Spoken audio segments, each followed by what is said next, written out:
iniciando aqui mais uma transmissão da Academia Dynamis de Engenharia Geotécnica, com o nosso mini treinamento, hoje de número 2, sobre perfil geológico e geotécnico, PGG, e parâmetros de projeto, que nós denominamos o IgG3. Tivemos o IgG1, que é geral, parte de campo e laboratório. Tivemos o IgG2, que é focado mais nos problemas de campo, e agora o IgG3 focado nos problemas de gabinete, de projeto propriamente dito, né? E já estamos na aula 9 das 20 aulas que nós temos ao longo do ano. Está tudo lá no site www.dynamiscombr.com.br, como está na capa aí da nossa transmissão. Quem está no Instagram deve ver lá no nosso canal YouTube, Engenheiro Mauro Lozano, Lozano com Z. Então, vamos iniciar o nosso segundo mini treinamento desse assunto. Nós estamos ainda na organização dos estudos, né? Onde nós colocamos na horizontal as 6 fases do CQP e no plano vertical o que nós denominamos capítulo 1, que é o conhecimento trino. E a partir do conhecimento trino que nós, então, renumeramos os outros capítulos, e agora nós estamos entrando no capítulo 2, e, como cristão, sempre sendo guiado pelo Espírito Santo, fazendo menção a ele aqui com essas setas. Tá? Aqui nesse capítulo 2, nós vamos caracterizar o problema, falar de caracterização do problema. O problema de fazer o perfil geológico geotécnico e definir os parâmetros, que é fundamental. Mas aqui nós vamos, então, ver essas necessidades que nós temos de estar caracterizando o problema para então depois fazer propriamente a coleta de dados e, enfim, o resto.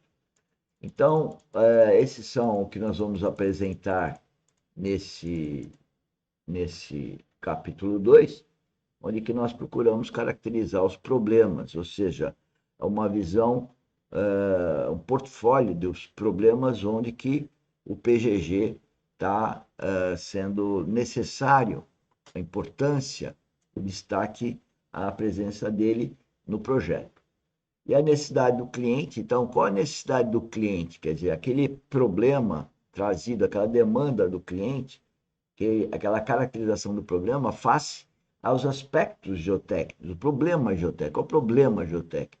É aí que nós temos que caracterizar a necessidade do cliente, né? Então, na geotecnia, nós temos um quebra-cabeça. Não vou me ater muito a essa bibliografia, mas tem várias áreas de especificidades intervindo, né? Desde a pedologia, né? Aí a mecânica dos solos, mecânica das rochas, que entram, então, em todas essas atividades, né? Comportamento, então, dos solos, em termos de resistência, deformabilidade, compressibilidade, permeabilidade, infiltração, né? Enfim, o problema que a gente pode ser caracterizado com os ensaios de geofísica. E o grande problema nosso é como a gente vê o solo, né? E a gente vê o solo assim, né? Enquanto a gente não se especializa, e a gente fala com muitos colegas de engenheiros civis, eles veem o solo assim, como uma coisa homogênea. Isso não é assim, né? Qual a importância, o que é preciso para você não ter problemas de recalques, como é o caso aqui, né? E caracterizar o subsolo. Qual o comportamento desses solos, então, em termos de resistência, compressibilidade e permeabilidade?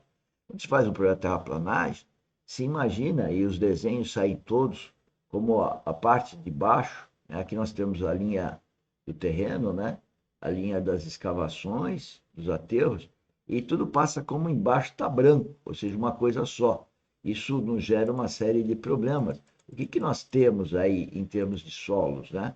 Aqui, por exemplo, pode aparecer para os senhores que nós temos um solo só, mas não é um solo só. Você pode ver aqui que tem uma outra cor bem definida. E isso, se não for bem definido, dá ensejo a esse tipo de coisa. Não se percebe que tem solos frágeis, né? Vulneráveis, e aí essas rupturas aparecem quando das chuvas, né? Faltou a investigação adequada. E mesmo aqui na década de 50, 60, se não me falha a memória, problemas aí dos prédios, aqui na Baixada Santista, aqui em São Paulo, como em outros lugares, que tem problemas cruciais por falta do perfil geológico geotécnico correto. E esse é o objetivo: definir o perfil geológico geotécnico, indicar as camadas, definir o nível d'água, a sazonalidade do nível d'água, tá? Saber o cenário de edificações ou de escavações, aterros pretendidos, caracterizar, enfim, todo o subsolo, definindo as camadas e o comportamento dessas camadas. É muito importante o mapeamento geológico, então está aqui a definição de pontos de sondagem, aqui no desenho 3D, né? As sondagens e as camadas, então, definidas no 3D. Hoje nós falamos de PGG 3D, que na verdade representa não só definir as camadas, mas sim as propriedades de cada camada. E a nossa empresa está trabalhando no sentido de fazer o pacote, quer dizer, programar a sondagem junto com o colega geotécnico, de campo, laboratório, fazer essas investigações, partir para fazer esse desenho 3D e coleta de amostra e definir também os parâmetros de cada camada para permitir que o colega então venha a fazer, ou na outra fase que seja feito o projeto, né, o dimensionamento e definição das seções aí, né, como está mostrando nesse software, né, colocar as questões de hidrogeologia adequadas ao estudo para poder realmente saber as poropressões, que aí entra a mecânica dos solos, como ela vê as três partes do solo, os grãos, os vazios, problema de infiltração, problema de sazonalidade, tipos de máquinas a utilizar, são condicionados exatamente pela caracterização dos tipos de solos. Então, o PGG é importante para definir quais as máquinas, quais os tipos de fundação que a gente vai ter em função desses solos, a categoria de escavação, problema de saturação, rede de fluxo, tudo parte de conhecer então as camadas, os perfis geológicos, geotécnicos, alguns característicos aí pela geologia, pedologia, onde se define então ao escavar se verifica e se conforma com o PGG e sabendo, procurando saber o comportamento dos solos, que esse é o nosso objetivo para não ter acidentes como esse. Sempre nós passamos para ter o perfil do solo, o comportamento dos solos, principalmente face às chuvas, infiltrações, né? E até definir problemas de como compactar solos, dependendo dos tipos de solos, ou se são solos saprolíticos, lateríticos, como colapsivos, não colapsivos, como que a gente vai, então, trabalhar com esses solos que foram encontrados naquele terreno, né, as propriedades de engenharia. Então, os problemas geotécnicos carecem de fazer exatamente esse perfil geológico geotécnico e definir, então, a questão do projeto. A segurança do geotécnica passa exatamente por isso. Bom, era isso que a gente queria. Um minutinho só aqui.